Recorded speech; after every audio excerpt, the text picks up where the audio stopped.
السلام عليكم ورحمة الله وبركاته. الحمد لله حمدا كثيرا طيبا مباركا فيه. اللهم صل وسلم على نبينا محمد وعلى آله وصحبه وسلم تسليما كثيرا. رب اشرح لي صدري ويسر لي أمري واحلل عقدة من لساني يفقه قولي. اللهم انفعنا بما علمتنا وعلمنا ما ينفعنا وزدنا علما. أعوذ بالله السميع العليم من الشيطان الرجيم من همزه ونفخه ونفثه. بسم الله الرحمن الرحیم. سورة المطففین. سورة مطففین یہ مکی ہے،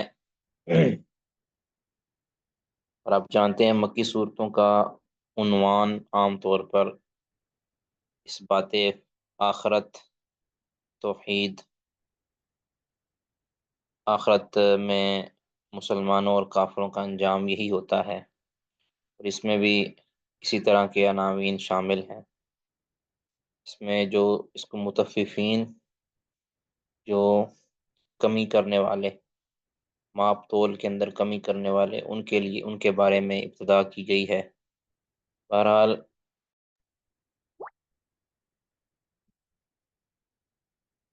ماپ تول کے اندر کمی کرنا یہ پہلی قوموں کا وتیرہ ہے۔ شعیب علیہ السلام کی قوم کے بارے میں آتا ہے کہ وہ ماپ تول میں کمی کیا کرتے تھے۔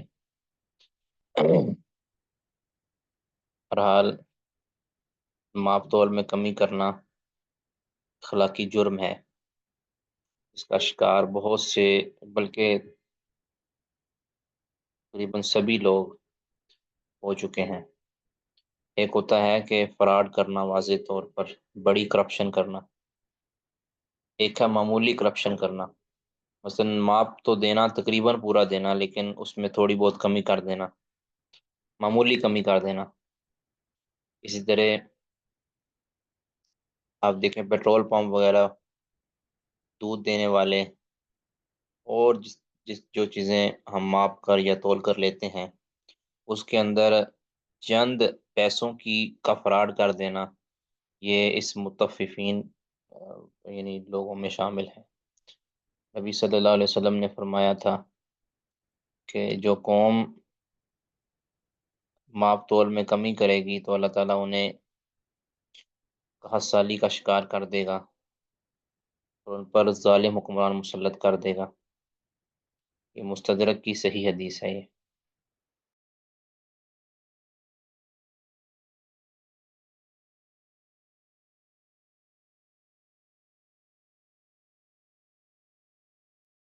جی پڑھیے گا، بسم اللہ کیجیے۔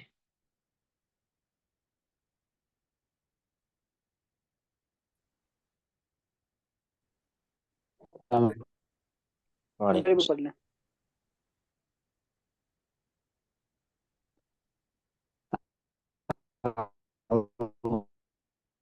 الرحیم والمطف،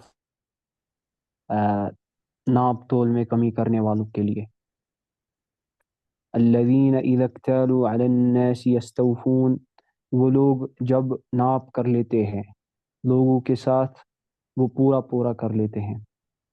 یعنی جب لوگوں سے ماپ لیتے ہیں، یعنی ان سے کچھ چیز وصول کرتے ہیں تو پورا لیتے ہیں، لیکن جب دینے کی باری آتی ہے وَإِذَا كَالُوهُمْ أَوْ وَزَنُوهُمْ يُخْسِرُونَ، لیکن جب ان کو ماپ دیتے ہیں یا ان سے وزن کر کے ان کو کوئی چیز دیتے ہیں تو یخسرون، تو اس میں کمی کرتے ہیں، کم دیتے ہیں۔ تولتے اور ناپتے وقت کچھ چیزیں موزون ہوتی ہیں اور کچھ چیزیں مکیل ہوتی ہیں، یعنی کچھ کو تولا جاتا ہے، کچھ کو ماپا جاتا ہے، تو دونوں کے اندر وہ کمی زیادتی کمی کرتے ہیں جب لیتے ہیں، دیتے ہیں۔ جی الا یظن، کیا وہ نہیں سمجھتے، اولئک انہم، کیا یہ لوگ نہیں سمجھتے، انہم مبعوثون، کہ انہیں اٹھائے جانے والے ہیں۔ یعنی یظن کا معنی یہاں یقین کے معنی میں ہے، کیا ان کا یقین نہیں ہے، اعتقاد نہیں ہے کہ وہ اٹھائے جانے والے ہیں، ان کو دوبارہ زندہ کیا جائے گا۔ یعنی لیوم عظیم. مطلب یہ ہے کہ وہ ناپ تول میں کمی کرتے ہیں، یا تو یہ ہو سکتا ہے کہ واقعتاً وہ کلی طور پر آخرت کا انکار کرتے ہیں، ظاہر ہے کہ یہ تو مشرکین مکہ کے اندر چیز پائی جاتی تھی، یا پھر یہ ہے کہ یہ دنیا کے اندر جو خرابیاں کرتے ہیں، کیا ان کو آخرت کا ڈر نہیں ہے؟ ان کو یہ نہیں پتا کہ قیامت کے دن کو اٹھایا جائے گا اور اس دن اس کا حساب دینا ہوگا؟ تو یہ بھی ہو سکتا ہے جی۔ لیوم عظیم، ایک بڑے دن کو، یعنی اٹھائے جانے یوم والے ہیں. یو اٹھائے جانے والے ہیں لیوم عظیم، ایک بڑے دن کو۔ تو بڑے دن سے مراد ایک، یا تو مراد اس سے یہ ہے کہ اس دن کی لمبائی بہت زیادہ ہوگی، اس طرح صورت معارج کے اندر آتا ہے نا، تعرج الملائکۃ والروح الیہ فی یوم کان مقدارہ 50,000 سنہ، یعنی 50,000 سال کے برابر وہ دن ہوگا۔ تو یا اس سے مراد کہ وہ بہت ہی گراں دن ہوگا، بڑی مشکل اس کے اندر ہوگی حساب کتاب دینے کے اندر، جس دن انسان کی ہر چھوٹی چھوٹی برائی کو بھی لا کر سامنے کر دیا جائے گا، اور انسان کو اللہ رب العزت کے سامنے کھڑا کیا جائے گا، اس کو کئی ایک خرابیوں کی وجہ سے اس کو کئی چیزوں کا مکلف کیا جائے گا۔ مثلا تصویر بنانے والے کو کہا جائے گا، یہ جو مورتیاں وغیرہ بناتا تھا، کہ اس کے اندر روح ڈالو، اور اس کو زبردستی اس کو مجبور کیا جائے گا۔ اس کے علاوہ اور کئی ایسی خرابیاں ہیں جس کے بارے میں کچھ چیزوں کا اللہ نے ہمیں بتا دیا ہے، کچھ چیزوں کا اللہ نے نہیں بتایا۔ مطلب یا تو اس کی عظمت دن کی اس اعتبار سے ہے کہ وہ لمبا بہت دن ہوگا، یا یہ ہے کہ وہ بڑا گراں ہوگا برے لوگوں کے لیے جی۔ یوم یقوم الناس لرب العالمین، وہ دن کی جس دن کھڑے ہوں گے لوگ رب العالمین کے پاس. رب العالمین کے سامنے کھڑے ہوں گے جی۔ کلا ان کتاب الفجار لفی سجین، ہرگز نہیں، بے شک فجار کی کتاب ضرور ہے سجین میں.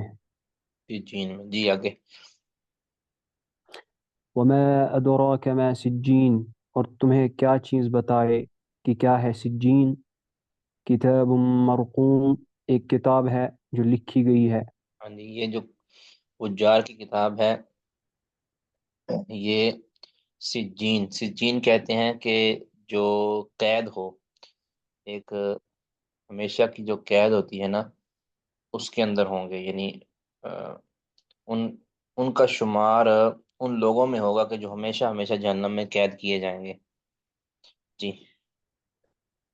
ویل یومئذ للمکذبین، ویل ہے اس دن جھٹلانے والوں کے لیے.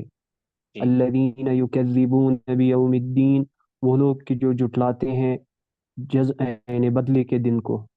جی وما یکذب به الا کل معتد اثیم، اور نہیں جھٹلاتا ہے اس کو مگر ہر وہ حد سے بڑھنے والا گناہ گار. جی، اسے وہی ڈٹلاتا ہے جو حد اعتدال سے باہر نکل جاتا ہے جی۔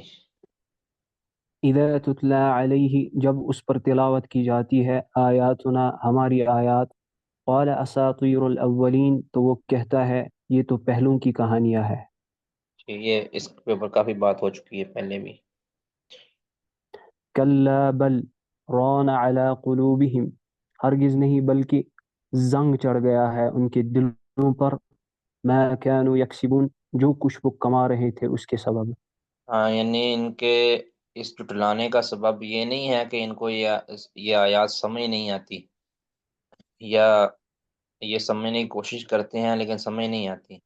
اصل یہ ہے کہ انہوں نے اتنی سرکشی مچائی ہے، اس قدر انہوں نے عناد برتا ہے کہ اب ان کے دل اس عناد اور اس بار بار کفر کرنے کی وجہ سے ان کے دل زنگ آلود ہو چکے ہیں۔ اب اس کے اوپر ٹھیک ٹھاک ریگ مار مارا جائے تو ان کو سمجھ آئے گی، ورنہ ان کو یہ آیات کفر میں تو بڑھائیں گی لیکن کچھ فائدہ نہیں پہنچائیں گی۔ کلا انہم عن ربہم یومئذ لمحجوبون، ہرگز نہیں، بے شک وہ اپنے رب سے اس دن لمحجوبون، یعنی حجاب میں رکھے جانے والے ہیں. یعنی ان کو اللہ رب العزت کا جو دیدار ہے وہ نہیں کروایا جائے گا اس دن۔ یہ آیت دلیل ہے کہ اللہ رب العزت کا دیدار ہوگا، اور کون دیدار سے محروم رہیں گے؟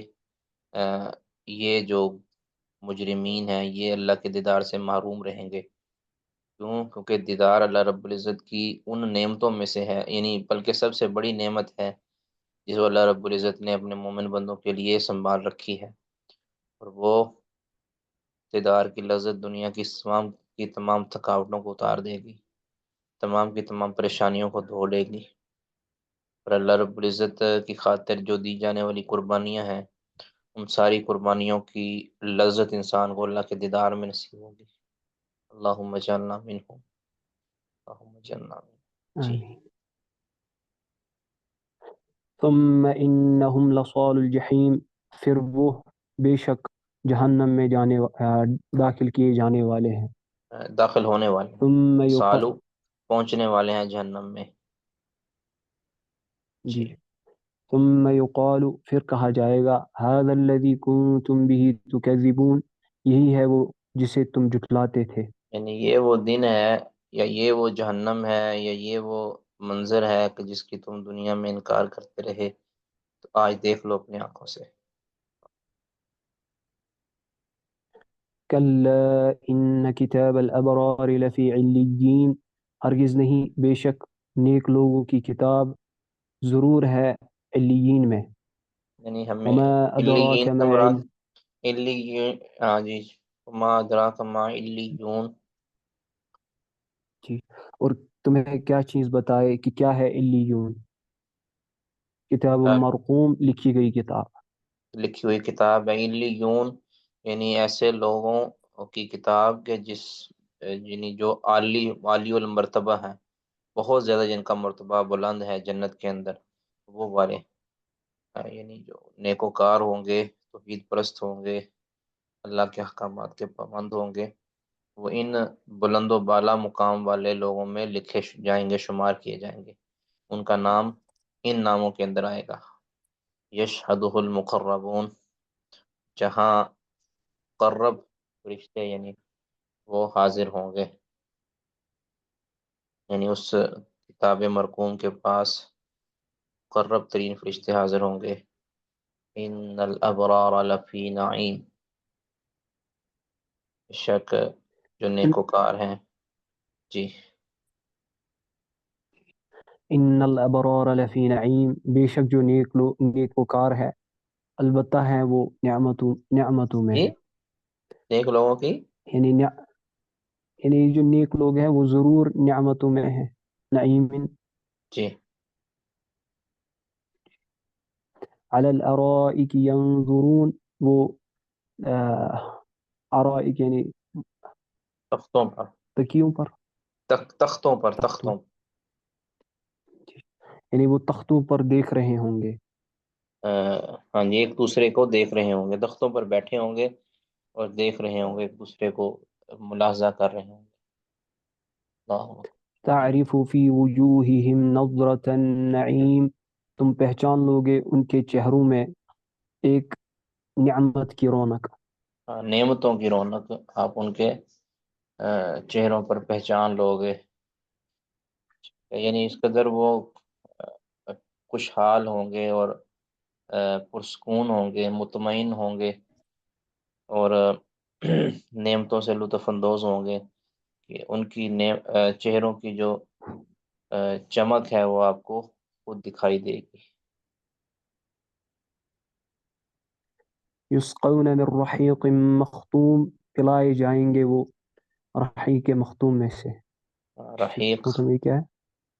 جی، رحیق شراب ہے نا، یہ خالص جی، شراب کو کہتے ہیں، مختوم جس کو مہر لگی ہوئی ہے، یعنی مہر ایک تو ہے نا کہ سیل۔ شراب کے جو چشمے ہوں گے، شراب کی نہریں ہوں گی، وہ تو ہوں گی، ایک خاص ان کو جو ہے نا برتنوں کے اندر پیک مختوم جس پر مہر لگی ہوئی ہوگی، اور وہ مہر ایک پلاسٹک کی یا کسی اور چیز کی نہیں ہوگی، یعنی مہر کا مطلب کہ اس کا منہ اوپر سے سیل پیک ہوگا، دوسرے لفظوں میں آپ کہیں کہ وہ شراب ان کو جو دیا جائے گا وہ سیل پیک ہوگا، اور اس کی جو سیل ہوگی ختامہ مسک.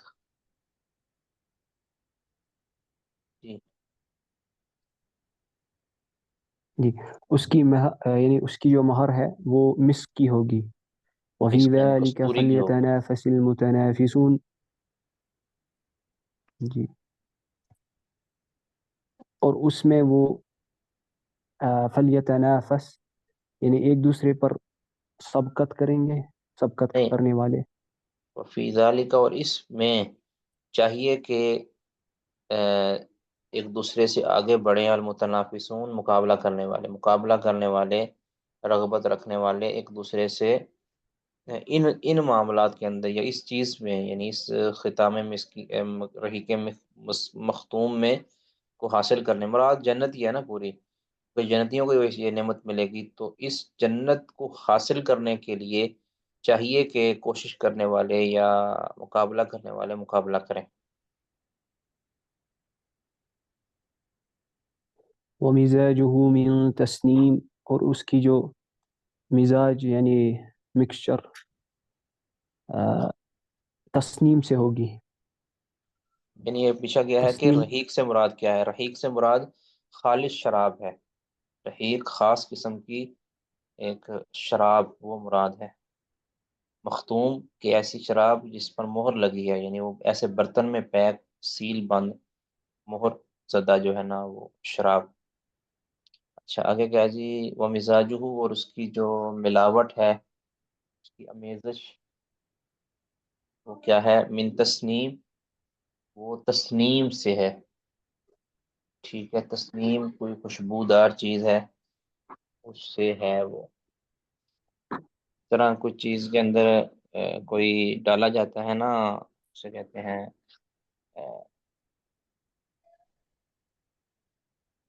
خوشبو وغیرہ ڈالی جاتی ہے، کوئی کلر ڈالا جاتا ہے شما کرنے کے لیے، اس کو خوبصورت بنانے کے لیے، اس کو خوشبودار کرنے کے لیے. اسی طرح ایسی اس شراب کے اندر جو ہے تسنیم ڈالا جائے گا. ٹھیک ہے جی. عینی یشرب بها المقربون، ایک چشمہ ہے جس سے پیئیں گے مقربون یعنی مقرب لوگ. اب یہ تسنیم سے مراد کیا ہے؟ کہتے ہیں تسنیم سے مراد ہے وہ چشمہ جس سے مقرب لوگ پئیں گے، یعنی وہ چشمہ، چشمے کی ملاوٹ ہوگی اس کے اندر، اس چشمے کے پانی کی اس میں ملاوٹ ہوگی. جی. ان الذین، بے شک وہ بس لوگ اجرموا جنہوں بس نے اتنا جرم اس نے کیا. اس جی میں اتنا جی ہی کافی ہے میرا خیال. جی جی.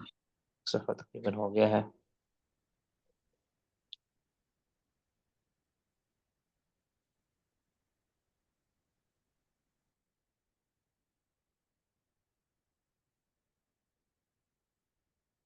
اس میں طبیعت بھی میری نا کچھ دنوں سے صحیح نہیں ہے، بہت مشکل ہوتی ہے. بہرحال جی. نظر آ رہی ہے سکرین آپ کو؟ جی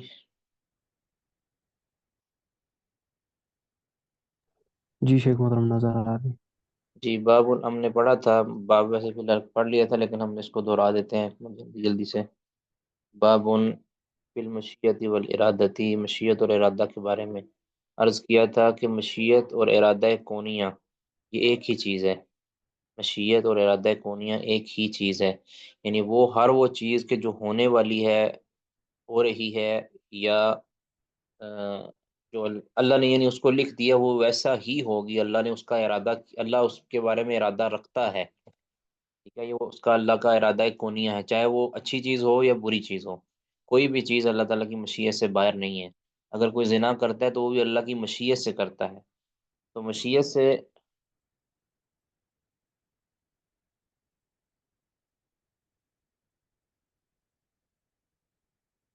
سے یہ لازم نہیں آتا کہ اللہ تعالیٰ اس کو پسند بھی کرتا ہے. وہ رضا ہے، محبت اللہ رب العزت کرتا ہے اچھے کاموں سے یا شرعی کاموں سے جو اللہ نے شریعت میں جائز رکھے ہیں. تو باقی جو بھی چیزیں ہیں جو ہو رہی ہیں وہ ساری کی ساری اللہ کی مشیت سے. اگر کوئی کافر کفر کرتا ہے تو اللہ کی مشیت سے کرتا ہے.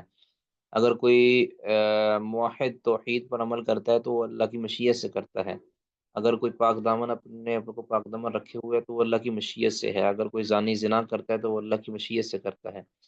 تو مشیت کا معنی اللہ کی محبت نہیں ہے۔ مشیت اور ارادہ کونیہ قدریہ ایک ہی چیز ہے، یعنی اللہ رب العزت نے کائنات کے نظام کے اندر جو کچھ بھی ہو رہا ہے وہ اللہ کے ارادہ سے ہو رہا ہے۔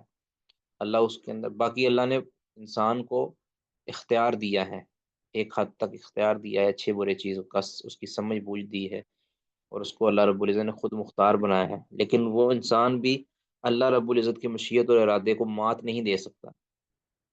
تو اور دوسری چیز ہے اللہ کا ارادہ شرعیہ، ارادہ کونیہ اور مشیت ایک ہی چیز ہے، اور ایک ہے ارادہ شرعیہ، یعنی اللہ رب العزت جو شرعن چاہتا ہے، ارادہ رکھتا ہے شرعن، یعنی جو شریعت کے اندر اللہ تعالیٰ نے ارادہ فرمایا ہے وہ الگ ہے۔ شریعت شرع اور یعنی ارادہ شرعیہ اور محبت اور رضا ایک ہی چیز ہے۔ یہ اللہ رب العزت پسند کرتا ہے توحید کو، ناپسند کرتا ہے شرک کو۔ تو اللہ تعالیٰ شرک کا ارادہ شرعیہ نہیں کرتا، لیکن اللہ تعالیٰ شرک کا ارادہ قدریہ کر سکتا ہے، یہ سمجھنا چاہیے۔ مشرکین کیا کرتے تھے؟ اپنے کفر سے کفر پر دلیل بناتے تھے اللہ رب العزت کی مشیت کو۔ اللہ کی مشیت سے مراد وہ کیا لیتے تھے؟ یہ ہمارے والی مشیت مراد نہیں لیتے کہ جس کے اندر اللہ تعالیٰ کی پسند نہیں ہوتی، وہ اللہ تعالیٰ کی مشیت سے مراد کیا لیتے تھے کہ اللہ رب العزت کی رضا اور محبت، کہ وہ سمجھتے تھے کہ اگر اللہ چاہتا تو ہم شرک نہ کرتے، ولا آباؤنا، نہ ہمارے آبا شرک کرتے۔ تو اللہ تعالیٰ فرماتے ہیں نہیں، اس طرح نہیں، یعنی اللہ رب العزت کی مشیت کے تحت ہی بے شک تم شرک کر رہے ہو، لیکن یہ اللہ کی رضا نہیں ہے۔ ٹھیک ہے، اس کو ذرا سمجھنا چاہیے۔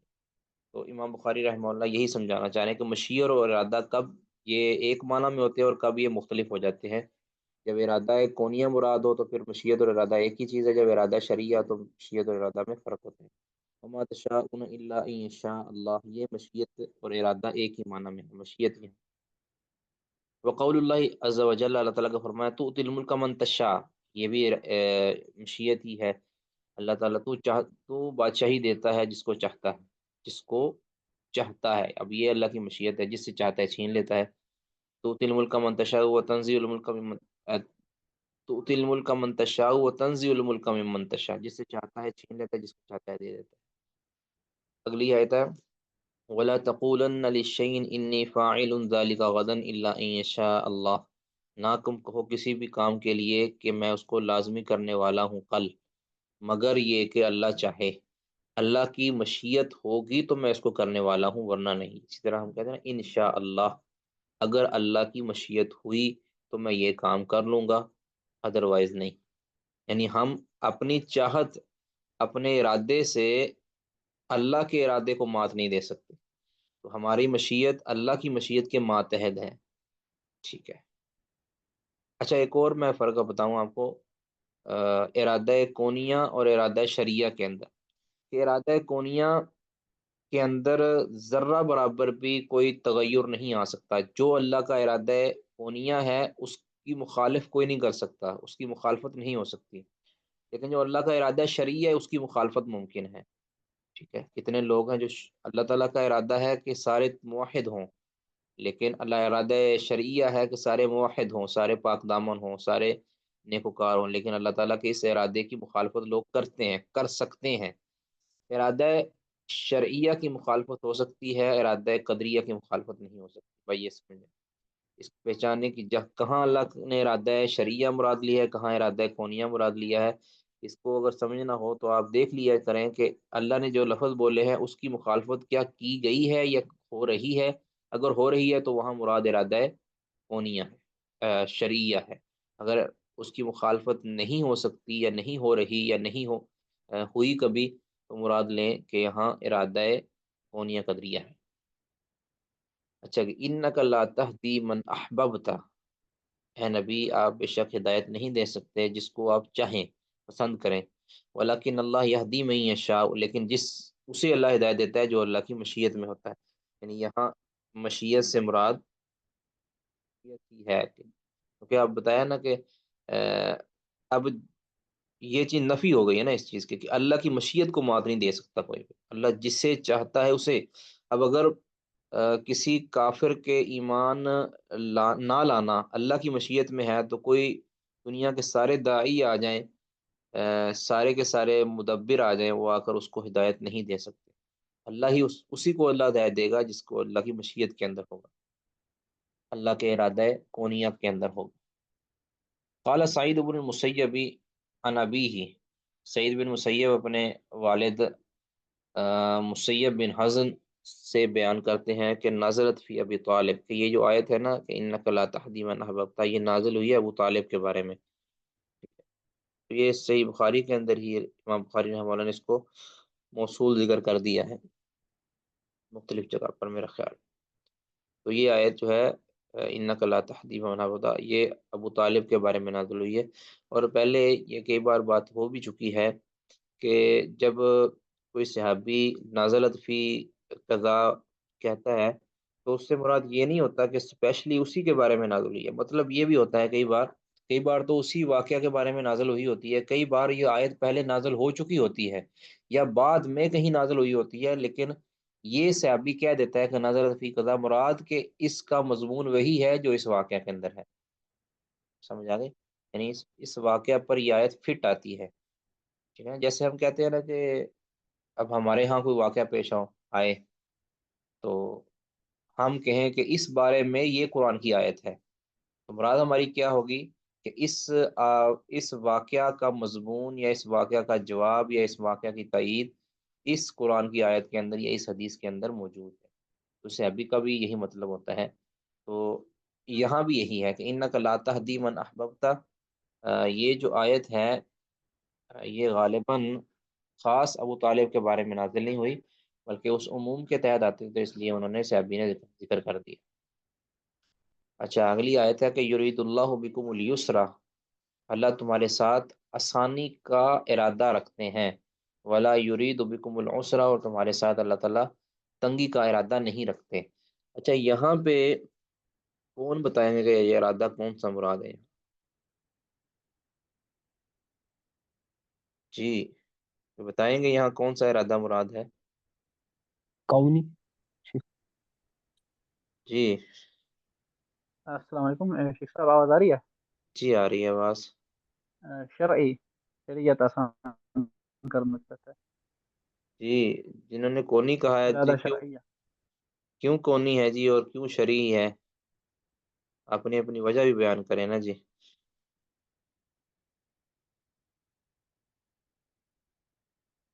جی، ارادہ کونیہ کیوں ہے اور ارادہ شرعیہ کیوں ہے، اس کی وجہ کیا ہے؟ ظاہر ہے کہ پہچان میں نے بتائی بھی ہے پہلے، اور یہاں پھر وہ پہچان فٹ آتی ہے کہ نہیں آتی؟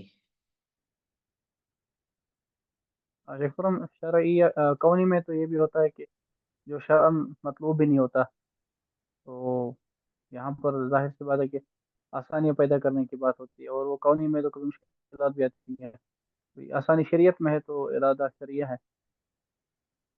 جی بالکل، یاد رکھیں کہ شرعیہ جو ہوتا ہے نا، اس آپ جانتے ہیں نا، شریعت کے اندر اللہ تعالیٰ نے آسانی ہی رکھی ہے، اس میں ایسی تنگی نہیں ہے کہ جس کو فالو نہ کیا جا سکتا ہو۔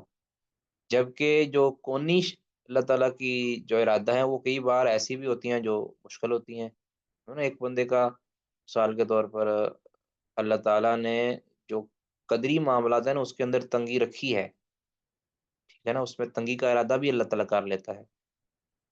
سمجھ آ گئی نا؟ کسی کا پاؤں کٹ گیا، کسی کا باؤں بازو، اب یہ ایسا ارادہ ہے کہ جو تنگی والا ہے، اگرچہ اس کے اندر اللہ تعالیٰ کی خاص حکمتیں ہیں، لیکن اس کے اندر اس کو آپ یہ نہیں کہہ سکتے کہ یہ آسانی والا ہے، ٹھیک ہے؟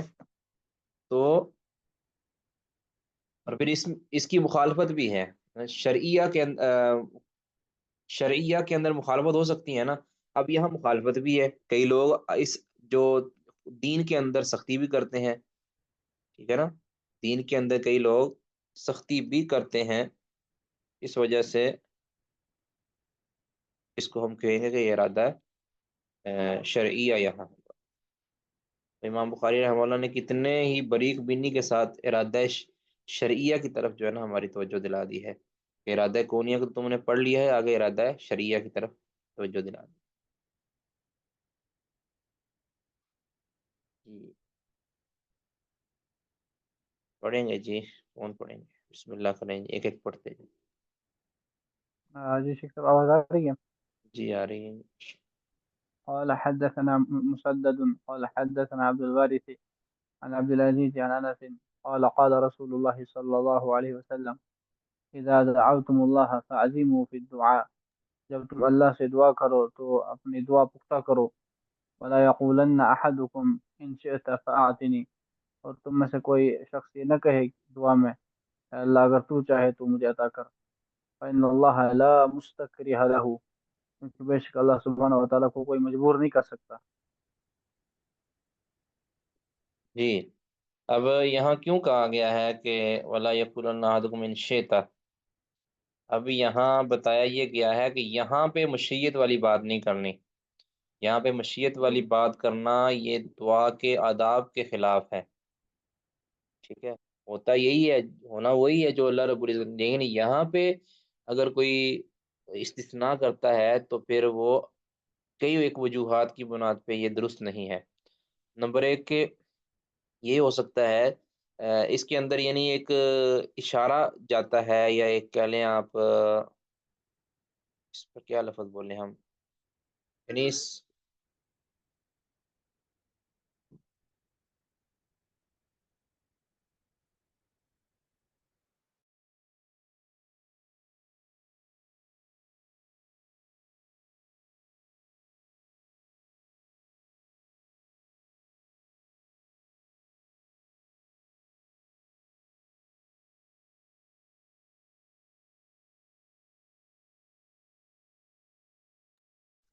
جی، اگر تو یہاں پہ استثناء کی جائے تو یہ آداب دعا کے خلاف ہے۔ اس کی وجہ یہ ہے کہ یہاں سے اگر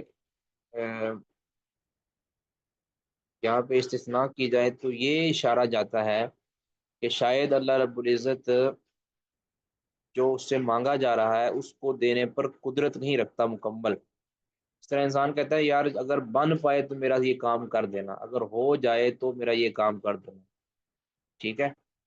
اور اگر انسان کو یقین ہو کہ یہ بندہ یہ کام میرا کر دے گا، یعنی کر سکتا ہے، تو بندہ کہتا ہے کہ یار تو میرا کام یہ لازمی کر، یہ آپ نے کرنا ہی کرنا ہے۔ تو اللہ تعالیٰ کے بارے میں ہم یہ نہیں کہہ سکتے کہ اللہ یہ کام نہیں کر سکتا، ٹھیک ہے؟ تو اس لیے بالجزم اللہ رب العزت جب دعا کرنی ہے تو بالجزم دعا کرنی ہے کہ اللہ تو میرا یہ کام کر، کیونکہ ہمیں ایسا اگر کہا جائے تو ہمیں یہ یقین ہوگا کہ اللہ رب العزت اس پر پوری قدرت رکھتا ہے، تو یہ اللہ تعالیٰ کی قدرت کو تسلیم کرنا ہے کہ اللہ تعالیٰ بغیر استثناء کے اللہ سے دعا کی جائے۔ نمبر ایک، دوسری یہ ہے کہ اگر استثناء کی جائے تو اس میں یہ اشارہ جاتا ہے کہ شاید اللہ کو کوئی مجبور کرنے والا ہے، یعنی کوئی ایسا ہے کہ جو اس دعا کو قبول نہ کرنے پر اللہ کو مجبور کرتا ہے، تو یہ بھی اشارہ جاتا ہے، اور یہ بھی اللہ کی جلالت اور عظمت کے خلاف ہے، ٹھیک ہے؟ دنیا میں تو ہے نا، ہوتا ہے نا کہ اگر کوئی کسی پوسٹ پر ہے وہ کہتا ہے میرا یہ کام کر دے، اس کو پتا ہے کہ یہ کام میرے بس کا نہیں ہے، تو بندہ کہتا ہے کہ اگر ہو پائے نا کوشش کرنا کہ یہ میرا کام کر دینا، ٹھیک ہے؟ لیکن اللہ کے بارے میں ہم یہ نہیں کہہ سکتے کہ اللہ کو کوئی، اللہ کے اوپر کوئی ہے یا اللہ کے اوپر کوئی کنٹرول کرنے والا ہے، تو اس لیے بالجزم دعا کرنی ہے، وہاں ان شیطان نہیں کہنا۔ ظاہر ہے اللہ نے عطا کرنا ہے تو اللہ کی مشیت ہی ہوگی، تو ہمیں یہاں مشیت کا ذکر کرنے کی ضرورت نہیں ہے، اس لیے کہ اس کے اندر اللہ کی قدرت کاملہ کی نفی کا اشارہ جاتا ہے۔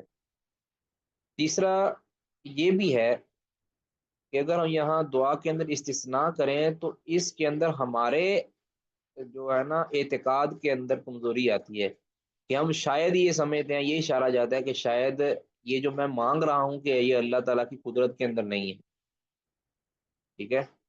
یہ جو میں مانگ رہا ہوں یہ اللہ تعالیٰ کے لیے مشکل ہے، اور اللہ تعالیٰ پتہ نہیں دے سکے گا کہ نہیں دے سکے گا، اس لیے اگر تو چاہتا ہے، اگر یہ کہا جائے اگر تو تیری مشیت میں ہے تو تو مجھے یہ دے دے، ایسا نہیں کہنا چاہیے، کہ اگرچہ ہونا وہی ہے، دینا اللہ نے وہی ہے جو مشیت کے اندر ہے، اللہ کی مشیت کے خلاف تو ہم مجھ سے نہیں لے سکتے نا، لیکن کہنا اس لیے نہیں ہے کیونکہ یہ اس کے اندر اللہ رب العزت کی طرف کمزوری جاتی ہے یا اپنے اعتقاد کے اندر کمزوری آتی ہے، اس بنیاد پر دعا کے اندر استثناء نہیں کرنی، بلکہ بل یعظم المسالہ، پرعزم ہو کر بالجزم ہو کر ہم نے دعا کرنی ہے، سوال کرنا۔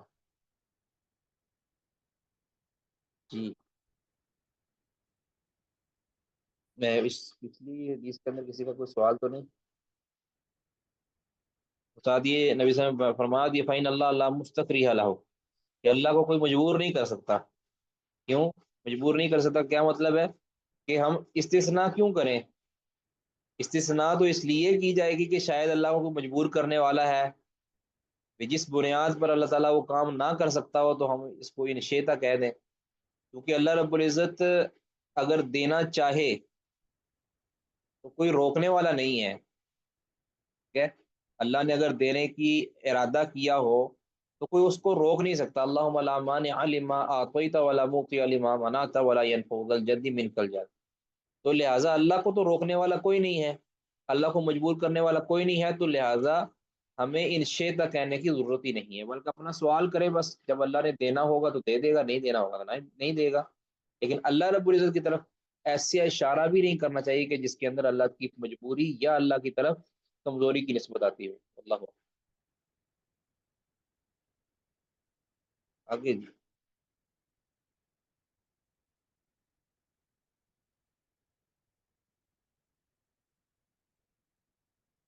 یہ آگے کون پڑھیں گے؟ جی قال الإمام محدث اليماني قال أخبرنا شعيب عن الزهري قال وحدثنا إسماعيل قال حدثني أخي عبد الحميد عن سليمان عن محمد بن أبي عتيق عن ابن شهاب عن علي بن حسين أن حسين بن علي عليهما السلام أخبره أن علي بن أبي طالب رضي الله عنه أخبره أن رسول الله صلى الله عليه وسلم طرقه وفاطمة بنت رسول الله صلى الله عليه وسلم ليلة۔ اس میں نے ویسے پڑھ لی ہے، علي بن أبي اس کا طالب رضي جدید الله ترجمہ کرا عنه دیں گے۔ ہاں جی، یہ ترجمہ حدیث میں نے پڑھی ہے پچھلے دنوں۔ جی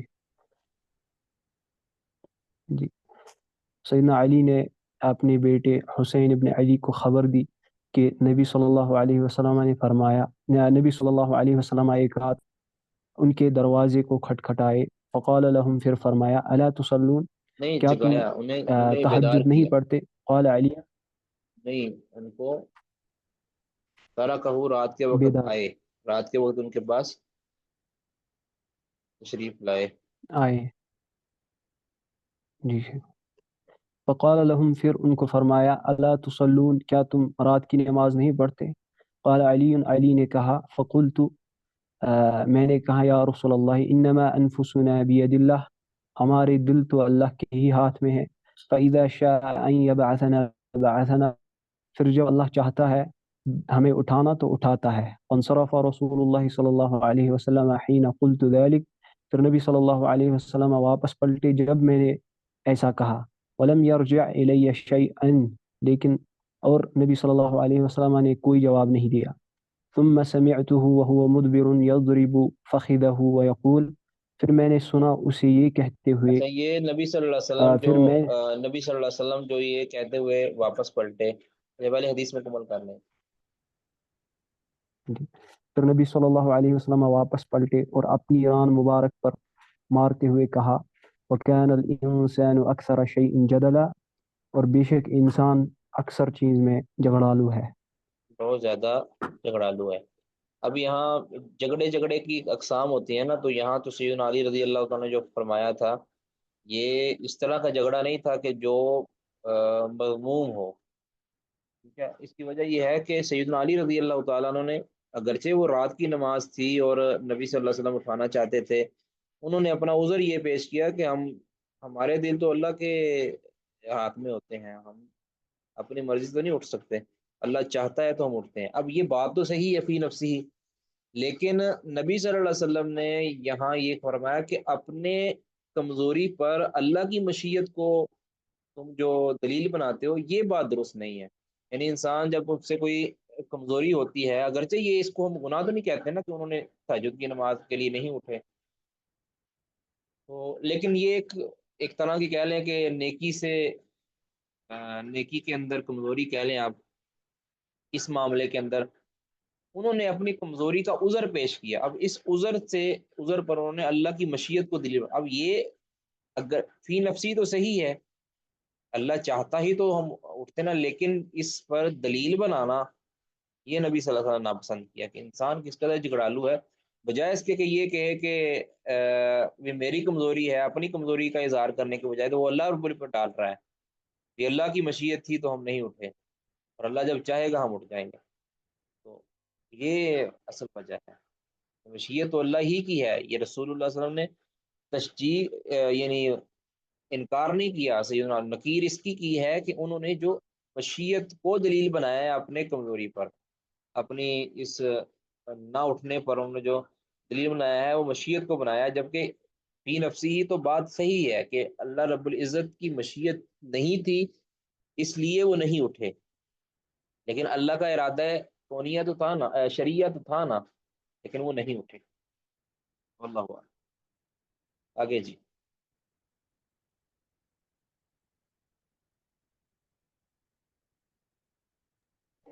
قال حدثنا محمد بن سنان قال حدثنا فليح قال حدثنا هلال بن علي عن عطاء بن يسار عن أبي هريرة رضي الله عنه أن رسول الله صلى الله عليه وسلم قال مثل المؤمن كمثل خامة الزرع، ایک مومن کی مثال ایک نرم درخت کی طرح ہے، ہاں جی، نرم پودے کی طرح ہے، کھیتی کی طرح ہے، ہاں جی، يفيء ورقه من حيث أتتها الريح تكفئها، یعنی اس کے جو پتے ہیں وہ پھیر جاتے ہیں جہاں سے ہوا اسے پھیرتی جھک ہے، جاتے ہیں، یفیو جھک جاتے ہیں اس کے پتے، من حیث اتت الریح جہاں سے بھی آتی ہے ہوا، تکفئوہا اسے جھکانے کے لیے، جس طرح بھی وہ جھکاتی ہے اس کی آ کر ہوا، اس طرح وہ جھک جاتے ہیں، یفیو پہلا ہے یفیو جھک جاتے ہیں، ورقو اس کے پتے، من حیث وہاں سے، اتت الریح جہاں سے آتی ہے ہوا، تکفئوہا اس کو جھکانے کے لیے، ان پتوں کو جس طرف جھکاتی ہے ہوا اس طرف وہ جھک جاتے ہیں۔ مومن کی مثال اس پودے کی طرح ہے، اس پودوں کے پتوں کی طرح ہے کہ جو ہواؤں کے رخوں سے جس طرف جاتے ہیں اس طرف ہو جاتے ہیں، بعد میں بھی بالکل سیدھے ہو جاتے ہیں، جب وہ تھمتی ہے فیضا ساکنت، جب وہ ہوا رکتی ہے اعتدالت تو وہ سیدھے ہو جاتے ہیں، تو مومن کا معاملہ بالکل اس طرح ہی ہے، وکذالک المؤمن اسی طرح مومن ہے،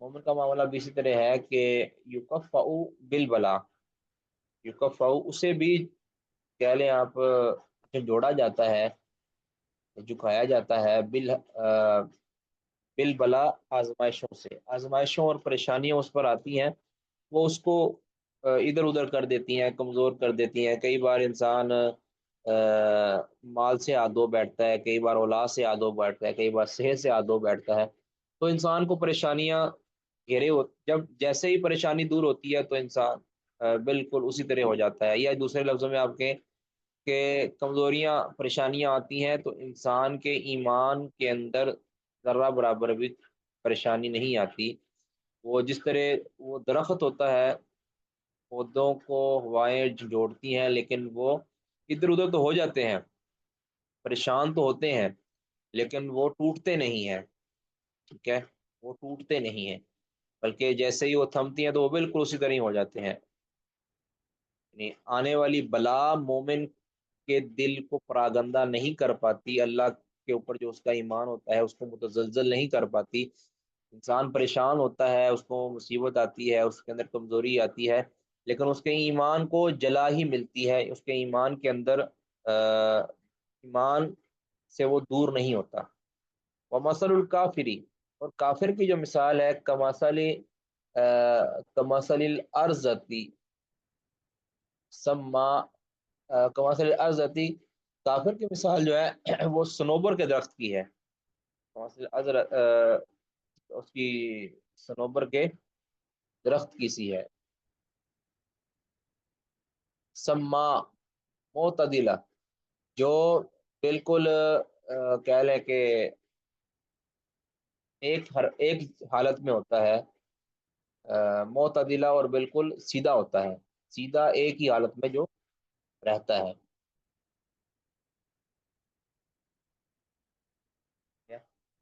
معتدلہ بالکل سیدھا رہتا ہے ایک ہی حالت کے اندر.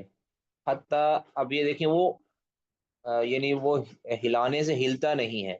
صنوبر کا درخت وہ ہواؤں کے ہلانے سے، کیونکہ وہ سخت ہوتا ہے، ہلتا نہیں ہے، لیکن جب اس کے اوپر تیز آندھی آتی ہے تو وہ جھکنے کی بجائے پھر ٹوٹ جاتا ہے. حتیٰ یہاں تک کہ یکسمہ اللہ اذا شاء، حتیٰ کہ جب اللہ چاہتا ہے اس کو اکھاڑ پھینکتا ہے. وہ اچانک اکھاڑ پھینکتا ہے، یکسمہ کو اکھاڑ پھینکتا ہے اللہ، اذا شاء جب اللہ چاہتا ہے. اب یہاں صفت مشیت اللہ تعالیٰ کی آ گئی، اذا شاء، یہاں مشیت کا ذکر آ گیا. تو کافر کی مثال یہ ہے کہ وہ اس پر پریشانی، کیونکہ وہ اس کا دل نرم نہیں ہوتا، اس کے اوپر پریشانی آتی ہے تو وہ اس طرح ہے نا قرآن پاک کے اندر،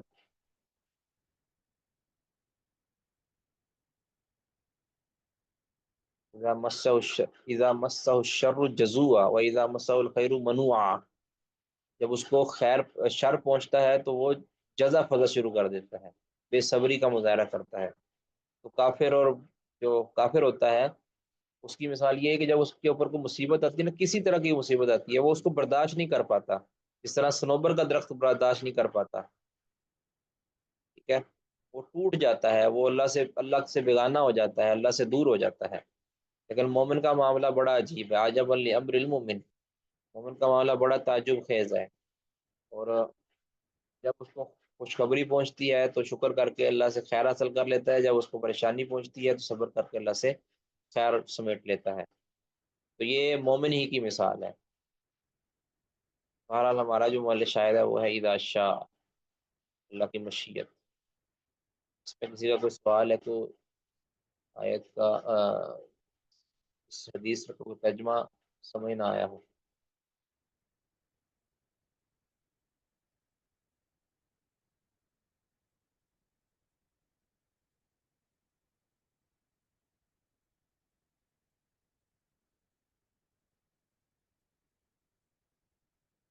جی تاجر صاحب آگے پڑھیے گا. یہ والی حدیث بھی ہم نے پڑھی ہوئی ہے.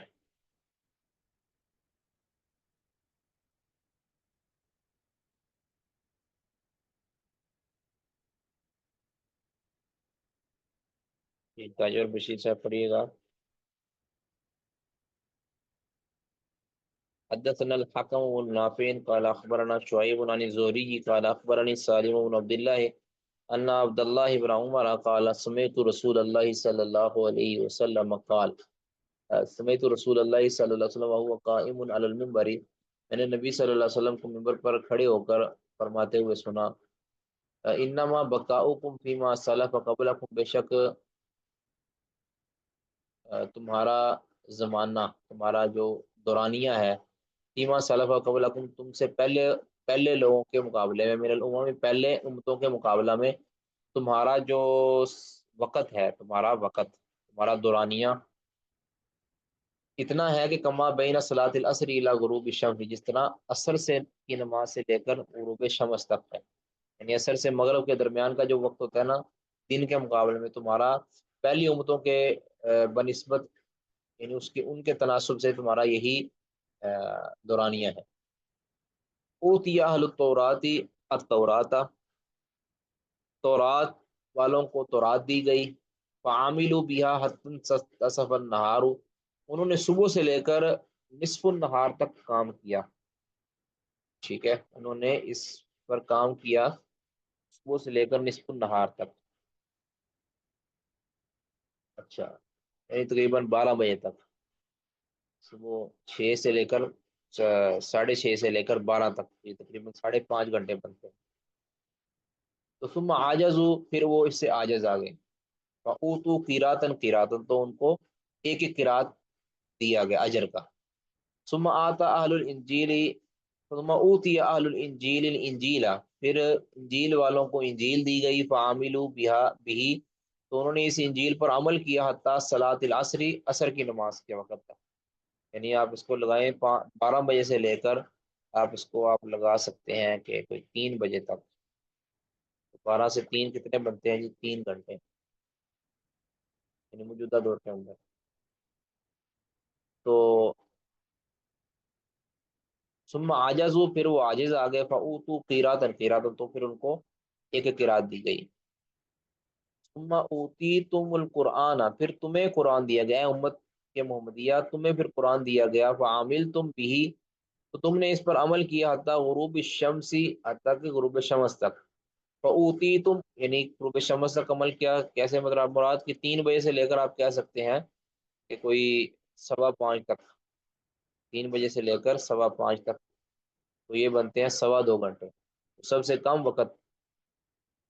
فاوتو قیراتن قیراتن، تو ان کو سوری، عمل تم بھی تم نے اس پر عمل کیا، حتی غروب الشمس، غروب شمس تک، فاوتی تم قیراتین قیراتین، تو تمہیں دو دو قرات دیا گیا، یعنی ان کے مقابلے میں دورانیہ کم ہے لیکن اجر زیادہ ہے۔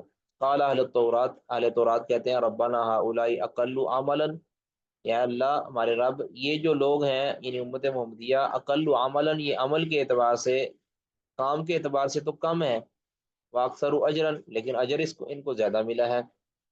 قال، تو اللہ تعالیٰ نے فرمایا کہ حل ظلمتکم من اجرکم من شیء، کیا میں نے تمہارے اجر میں سے کچھ ظلم کیا تم پر، یعنی کچھ کمی کی میں نے تمہارے اجر میں؟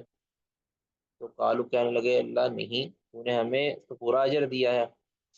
قال، تو اللہ تعالیٰ نے فرمایا کہ فذلک فضلی اوتیہ من اشاء، تو پھر جو میں نے امت محمدیہ کو دیا ہے نا، یہ میرا فضل ہے، بنتا ان کا بھی اتنا ہی تھا، لیکن جو میرا فضل ہے میں نے زیادہ دے دیا ہے ان کو، تو میں زیادہ دیتا ہوں اپنا فضل جس کو چاہتا ہوں۔ من اشاء، یہ جو ہے نا یہ ہمارا بادشاہ ہے، من اشاء۔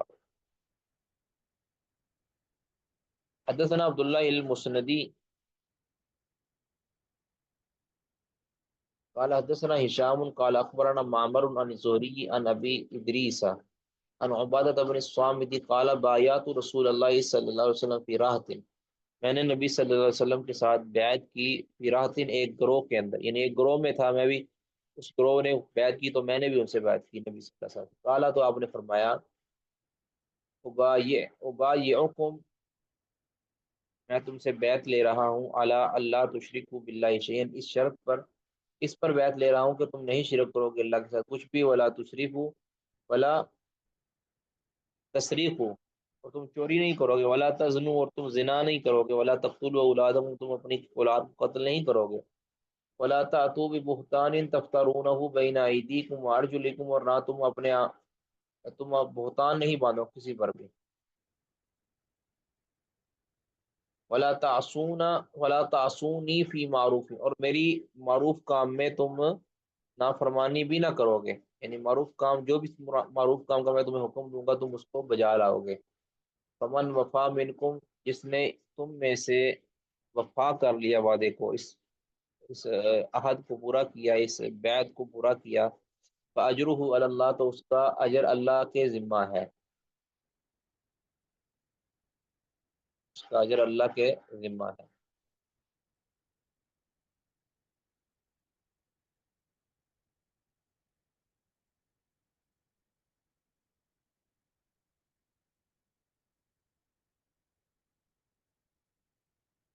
آگے ومن اصاب من ذلک شیئا، جو ان میں سے کسی چیز کو لاحق ہو گیا، یعنی ان گناہوں میں سے کسی گناہ کو لاحق ہو گیا، ومن اصاب، جو پہنچ گیا، من ذالک، ان گناہوں میں سے، ان حدود میں سے، شیئن کسی کو، فاخذ به فی الدنیا، اور اس کا دنیا میں مواخذہ کر لیا گیا، دنیا میں اس کو سزا دی گئی، پکڑ لیا گیا، فہو لہو کفارۃ و طہور، تو یہ اس کے لیے کفارہ ہو جائے گا، اور و طہور، اور پاکیزگی کا سامان ہو جائے گا، یعنی اس کے گناہوں سے پاکی کا سبب ہو جائے گا وہ جو سزا اس کو ملی ہے۔ ومن سترہ اللہ، اب جس کو نہ پکڑا گیا، اس کو سزا نہ ملی، وہ من سترہ اللہ، وہ جس پر اللہ نے پردہ ڈال دیا، یعنی اس پر اللہ نے پردہ ڈال دیا، اس کو اس کی نہ بدنامی ہوئی، گناہ تو اس نے کیا لیکن اللہ نے دنیا میں پردہ ڈال دیا، تو فذالک الی اللہ، تو یہ اس کا معاملہ اللہ کے والے ہے، ان شاء عذبہ، اگر چاہے گا تو اس کو عذاب دے گا، وہ ان شاء غفر لہ، جب چاہے گا اور اگر چاہے گا تو اس کو معاف کر دے گا۔ یہ مشیت ہے اللہ تعالیٰ کی، جس کو چاہتا ہے عذاب دیتا ہے، جس کو چاہتا ہے معاف کر دیتا ہے۔ حدثنا معل بن اسد قال حدثنا وهيب عن ایوب عن محمد عن ابی ہریرہ ان نبی اللہ سلیمان، اللہ کے نبی سلیمان علیہ الصلوۃ والسلام، کان لہ ستون امراۃ، ان کی 60 بیویاں تھیں۔ اچھا، بعض روایتوں کے اندر آتا ہے 60 ہے، بعض کے اندر 99 ہے، بعض کے اندر آتا ہے 100 ہے۔ تو اس کی تطبیق مختلف طریقوں سے دی گئی ہے۔ بعض نے کہا ہے کہ یہ 60 اصل بیویاں تھیں، اور باقی کچھ لونڈیاں تھیں، تو وہ کل ملا کے جو ہے نا وہ 99 تھیں۔ تو جس 99 تھیں، تو جس میں 100 آیا ہے تو وہاں کہتے ہیں کسر کو ختم کر کے جو ہے نا وہ 100 کہہ دیا گیا ہے، ٹھیک ہے، ویسے 99 تھی تو 100 کہہ دیا گیا۔ تو بہرحال کثیر بیویاں تھیں ان کی۔ تو سلیمان علیہ الصلوۃ والسلام کی 60 بیویاں تھیں۔ فقالا، تو انہوں نے فرمایا، لا طوفن اللیلۃ علی نسائی، میں لازمی طور پر چکر لگاؤں گا آج کی رات اپنی تمام بیویوں پر، یعنی ان کے پاس جاؤں گا، ہم بستری کروں گا ان سے۔ فلا تحمل ان کل امرأۃ، اور لازمی طور پر ہر عورت حاملہ ہو جائے گی میرے۔ اب یہ بھی ایک ملحدین کو یہ چیز سمجھ نہیں آتی کہ کہتے ہیں یہ حدیث عقل کے خلاف ہے، ایک نبی جی ایک رات کے اندر 100 بیویوں کے پاس کیسے جا سکتا ہے؟ بھی اللہ رب العزت نے ان کو طاقت دی ہے، وہ جا سکتا تھا، ایک نبی کو کئی مردوں سے زیادہ اللہ رب العزت نے طاقت دی ہے تو وہ جا سکتا ہے، اور یہ معجزہ بھی ہو سکتا ہے نبی کا۔ بعید نہیں ہے جب صحیح سند کے ساتھ ایک حدیث پہنچ گئی ہے تو ہم بغیر چوں چرا کے، یہ جو ساری باتیں ہم آج کے ملحدین کے دماغ میں آتی ہیں، یہ ان کے دماغ میں بھی آ سکتی تھی، یہ جو راویان حدیث ہیں ان کے دماغ میں بھی آ سکتی تھی، لیکن چونکہ وہ وہی کے متبع تھے، انہوں نے کہا کہ رسول اللہ صلی اللہ علیہ وسلم نے جب فرما دیا ہے تو بات سچ ہے، انہوں نے اس کو حق مانا ہے۔ بہرحال انہوں نے یہ بات کہی سلیمان علیہ السلام نے کہ لا طوفن اللیلۃ علی نسائی، میں اپنی بیویوں پر آج چکر لگاؤں گا، مطلب یہ ان کے ساتھ ہم بستر ہوں گا۔ فلا تحملن کل امرأۃ، اور لازمی طور پر ہر عورت حاملہ ہو جائے گی۔ ولا تلدن فارسن، اور لازمی طور پر وہ ایک کہہ لے کہ گھڑ سوار جنم دے گی، یعنی ایک مجاہد جنم دے گی، جو قاتل فی سبیل اللہ، جو اللہ کی راہ میں قتال کرے گا بڑا ہو کر۔ فطاف علی نساء، اب یہاں انہوں نے اللہ کی مشیت کے ساتھ اس کو خاف نہیں کیا، انشاءاللہ نہیں کہا۔ فطاف علی نسائہ، تو سلیمان علیہ السلام نے اس بے ارادہ انہوں نے اپنی اس تمام بیویوں کے اوپر چکر لگایا، ان کے ساتھ ہم بستری کی۔ فما ولدت منہن، لیکن نہیں جنم دیا ان میں سے کسی نے بھی، الا امرأۃ، مگر ایک ہی عورت نے، ان میں سے صرف ایک ہی عورت کے پاس بچہ پیدا ہوا۔ ولدت شق کا غلام، لیکن اس نے بھی جو پیدا کیا ہے تو وہ ناقص بچہ پیدا کیا ہے، شق کا غلام جو ادھورا تھا، وہ بھی صحیح سلامت نہیں تھا بلکہ معذور تھا، اور وہ آ، ناقص بچہ پیدا کیا اس نے۔ قال نبی اللہ صلی اللہ علیہ وسلم، نبی صلی اللہ علیہ وسلم نے فرمایا کہ لو کان سلیمان، اگر سلیمان علیہ السلام استثناء، اگر وہ انشاء اللہ کہہ دیتے، یعنی اللہ کی مشیت کے ساتھ وہ اللہ کر دیتے نا کہ انشاءاللہ ہر عورت حاملہ ہوگی اور لازمی طور پر وہ بچہ جنم، اگر انشاءاللہ کہہ دیتے تو فرمایا لحملت کل امرأۃ منہن، تو لازمی طور پر ان میں سے ہر عورت حاملہ ہوتی، ولدت فارسا یقاتل فی سبیل اللہ، اور وہ اللہ کی راہ، وہ ایسا فارس جنم دیتی کہ جو اللہ کی راہ میں قتال کرتا۔ تو یہ اللہ کی مشیت کے ساتھ استثناء جو ہے نا، استثناء سے مراد یہاں انشاءاللہ کہنا ہے کہ اللہ نے اگر چاہا تو لازمی طور پر وہ جنم دے گی بچے کو۔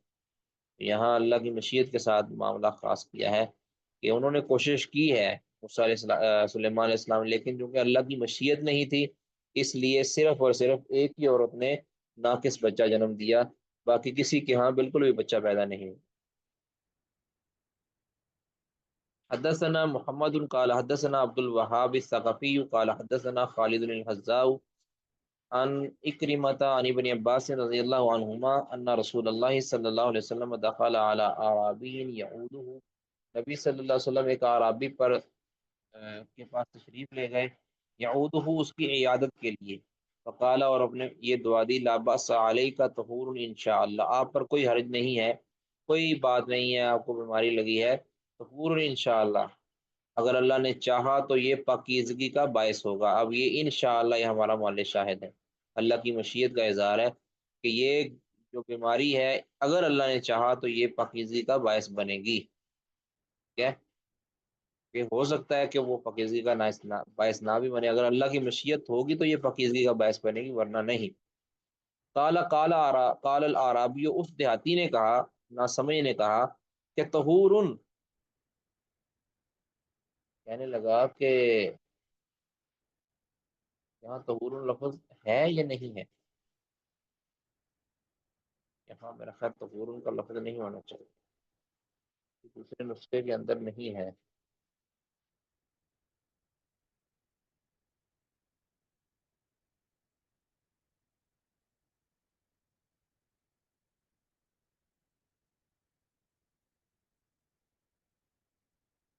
اچھا یہ مطلب ہوگا پھر طہور، کیا یہ طہارت ہے کوئی، یعنی یہ کوئی پاکیزگی ہے، یعنی وہ بے صبری کا اظہار کیا نا، یہ بھی کوئی طہارت ہے، یعنی یہ بھی کوئی پاکیزگی ہے، میری اتنی سخت بیماری ہے، بل ہیا، بلکہ یہ تو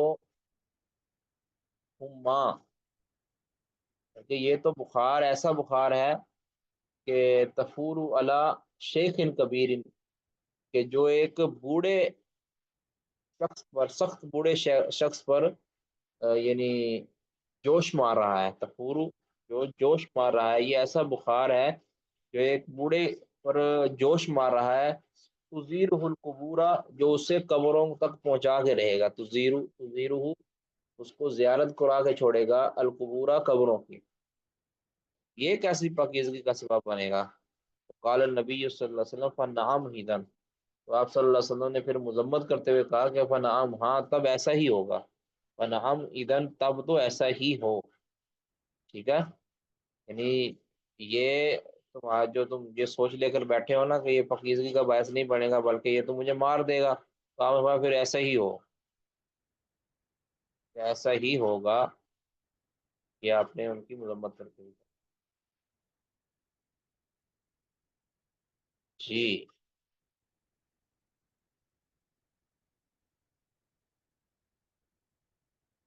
حدثنا ابن سلام قال اخبرنا هشيم عن حسين عن عبد الله بن ابي قتادة عن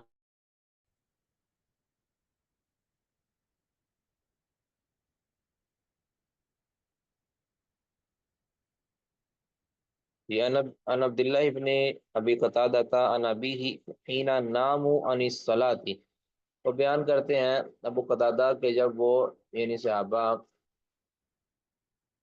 سو گئے عن الصلاة، فجر کی نماز سے، جب وہ سوئے رہ گئے، ایک سفر کے اندر اس طرح ہوا تھا نا کہ نبی صلی اللہ علیہ وسلم نے ایک صحابی کی ڈیوٹی لگائی بلال کی کہ آپ ہمیں جگا دینا فجر کی وقت، تو بلال رضی اللہ عنہ نے تہجد شروع کر دی اور پھر سواری کے ساتھ ٹیک لگائی تو وہ بھی سو گئے، نبی صلی اللہ علیہ وسلم تو پہلے ہی سوئے ہوئے تھے اور سارے صحابہ سوئے تھے، حتیٰ کہ کوئی بھی نہ جاگا، اور سورج طلوع ہو گیا تو آپ صلی اللہ علیہ وسلم سب سے پہلے جاگے سورج کی کرنوں کی وجہ سے، جب فرماتے ہیں کہ جب سوئے رہ گئے نا نماز سے، تو قال نبی صلی اللہ علیہ وسلم، نبی صلی اللہ علیہ وسلم نے فرمایا، ان اللہ قبض ارواحکم حین شاء، بے شک اللہ تعالیٰ قبض کرتا ہے تمہاری روحوں کو حین شاء، جب چاہتا ہے، اب یہ حین شاء، وردہا حین شاء، اور اس کو لٹا دیتا ہے حین شاء، جب چاہتا ہے، اب یہ روح کا لوٹانا اور روح کا قبض کرنا یہ اللہ کی مشیت کے تحت ہوتا ہے، کب اس کو نیند آ جائے کب اس کو جاگ آئے یہ اللہ کی مشیت سے ہوتا ہے،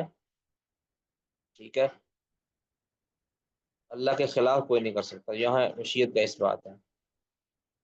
تو فقضوا حوائجہم، تو انہوں نے اپنی قضاء حاجات کی، صحابہ نے، فقضوا انہوں نے پوری کی حوائجہم اپنی حاجات، مطلب بھی بیت الخلاء میں اگر کسی نے جانا تو انہوں نے فارغ ہو کر آئے، وتوضؤ اور انہوں نے وضو کیا، الی ان طلعت الشمس وابیضت یہاں تک کہ سورج طلوع ہو چکا تھا، اور ابیضت اور وہ بالکل یعنی دن چڑھ آیا تھا، وابیضت اور بالکل روشن ہو چکا تھا، بالکل سفید ہو گیا تھا، فقامہ تو آپ صلی اللہ علیہ وسلم کھڑے ہوئے، صلی اللہ اور نماز پڑھا دی، ٹھیک ہے جی۔ تو یہ محل شاہد کیا ہے، ہین شاہ، اللہ کی صفت مشیت۔ کسی کا کوئی سوال، کوئی سوال ہے جی؟ نہیں،